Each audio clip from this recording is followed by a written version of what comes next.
There's an Australian journalist who sat down with Kamala on her book tour. She's traveling the world now. And this journalist actually journalisted. Like, she really did the things, and she made Kamala look like the absolute idiot that she is. And so she was trying to get an answer from her about Joe Biden, whether or not Kamala had any responsibility to address his fragility that was obvious to the entire world. And instead of answering that question, Kamala went on this huge tear about Trump.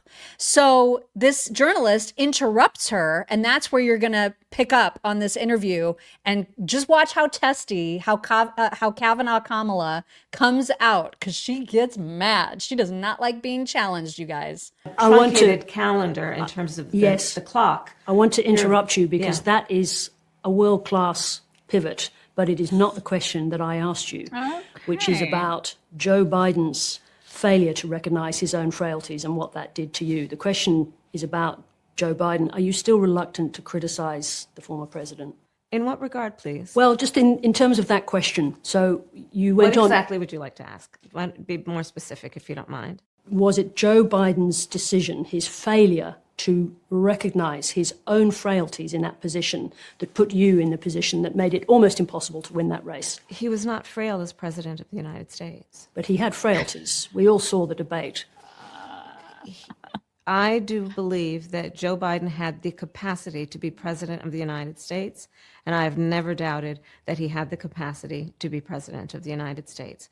If you want to talk about whether he had the ability to endure what a race for president of the United States would require in that political environment in 2024, as I've said in the book, I had concerns. I'm just wondering, is there a reason why you won't go to that prolonged frailty question? Well, we saw the debate, we saw the difficulty he had marshalling his thoughts. I have answered that question. I do not believe that I think it's just hard watching the debate to see how there could not be a problem long term with someone who can't marshal their thoughts. I'm not saying his acuity wasn't present. I talked about that in the book.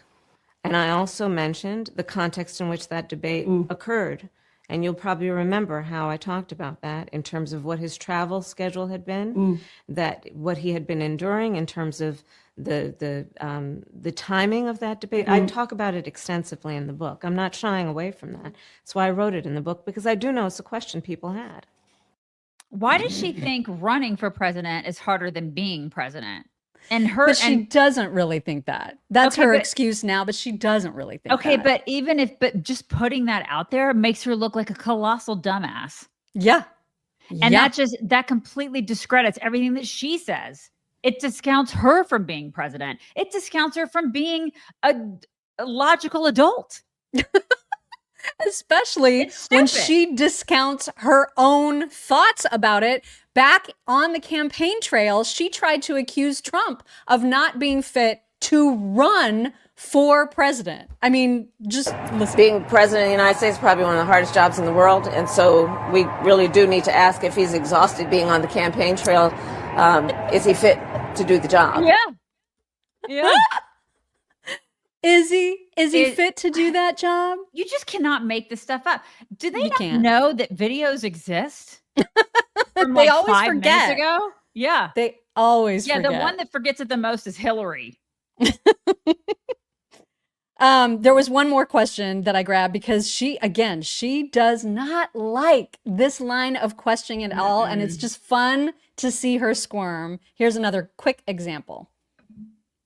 Does it make you angry that former President Biden still says he would have won? I am focused on the present. We need to become friends with the lady in the white suit. I know. I love her. I like her. I like her a lot. She's so good. Yeah. Gosh, she's so good. She's just like, I don't like you. And I'm going to ask some questions that are make you really uncomfortable. And it's going to be fun. And then I'm going to make fun of you for not answering the question and pivoting like a world-class champion at pivots. World-class pivot.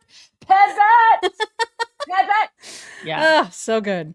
All right. And then apropos of absolutely nothing, I had to include this like 4-second clip of Nancy Pelosi inexplicably deciding to put on a very heavily Southern accent. Oh. Okay. I don't know why. Mm. It didn't go over well, but here's what she said about people of faith. You're people of faith. You go to church on Sunday and pray in church on Sunday and pray on people the rest of the week. What is this? What is this? What was that? She is insane, you guys.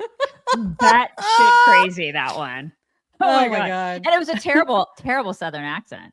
Terrible. It was pretty bad. It was pretty bad. Why is she wearing so much green lately? She's just like a green Is she? bean. Yeah, she's been wearing a lot of yellow and green lately. It's weird. And she's I don't know. shriveling. She's shriveling. Have you noticed that? I mean, I know we're going to all do that as women. We're going to all kind of shrivel a little. But Yeah. it just shows how much of a crypt keeper she is at this point.